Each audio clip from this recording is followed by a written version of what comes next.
front headlamp of a Nissan GTR.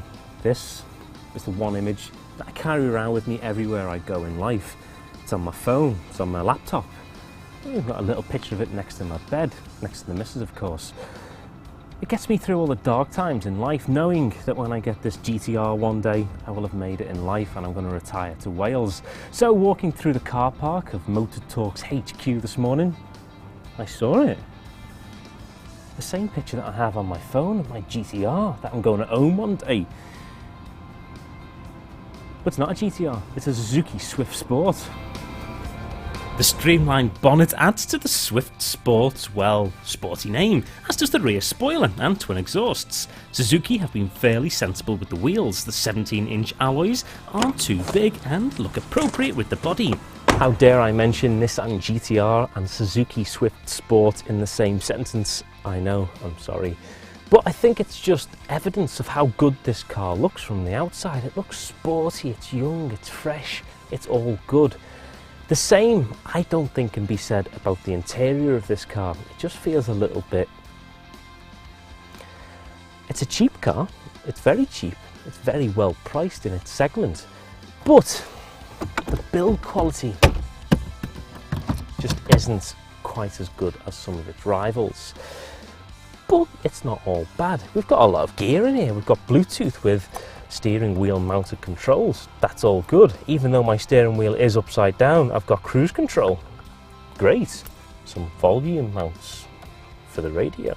Good. CD player, air conditioning, a 12-volt adapter, iPod connectivity, a cup holder for cups, another cup holder for bottles, gears, seats which are very comfortable. Very sporty, bucket seats, nice, with red stitching and this carbon fibre-esque pattern that makes you go dizzy if you stare at it too long.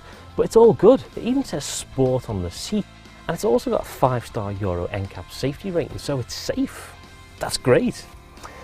There's also space in the back for a couple of dwarves, and there's a boot. So let me show you the boot. Sportier, more streamlined and generally quite attractive inside and out. We give its appeal category 3.5 stars. Now before we do crack the boot open, it's worth just highlighting some of the trim detail that's on the back of the car. I love it, and I think it's one of the reasons this car looks so sporting. Now when you do open the boot, there's 211 litres of storage space, but there is a very high lip indeed, so it does make getting access to this car a little bit difficult, especially with a lot of bags. Now the seats, again, they don't split. It's not a 60-40 split, it's just a case of push those buttons and down they go. But it does extend the storage space to over 500 litres of storage. There's a few negatives, but there's a few positives. So as we show you some nice shots of the car looking good on the road, I'm going to clamber into the back to show you just how much space there is there. As with most 3-door hatches, getting into the rear can be an unglamorous affair for most, and that's something to consider, especially if you're going to use it as a small family car. Now I may joke about the amount of space that's available in the back of the Swift, but if I'm honest, it's not too bad. There's not a great deal of legroom, but the headroom is fair, and it's quite comfortable. There's plenty of shoulder room. There's only space for 2 people in the back here. There's only 2 sets of seat belts, but there's little things like cubby holes down here, and the seats are quite comfortable, so it's not too bad. Therefore, for practicality, we award the car 3 out of the 5 stars. So when you first get into the car, it's keyless entry, so you don't need to fumble about in your pocket for the keys.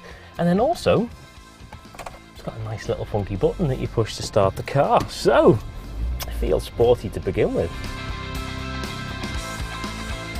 So we're told that this car's got a top speed of 121 miles an hour and a 0 to 62 time of just under 9 seconds. However, theory and reality are 2 very different things, and I'd have to suggest in this particular instance that the Swift looks better on paper than how it drives. Not bad on performance, but more suited to first-time buyers or the more reserved, slower driver, as it lacks a little bit of oomph. So we award its performance category 4 out of the 5 stars. This vehicle's the 6-speed transmission, and it returns around 44 miles per gallon.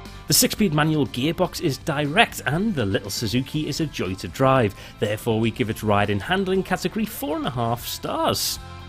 Starting at £13,749, the Suzuki Swift Sport is reasonably priced, and as it is fairly economical, it won't cost too much in the long run. Its looks will only get it so far, and if you're an enthusiastic driver then it might be best to opt for, say, the Peugeot 208. It's a good little car though, so for its ownership category we give it 4 stars.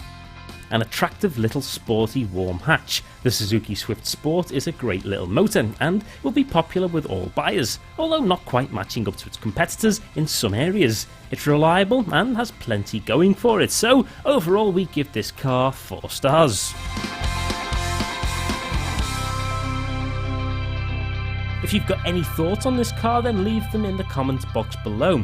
Alternatively, follow me on Twitter or subscribe to our YouTube channel.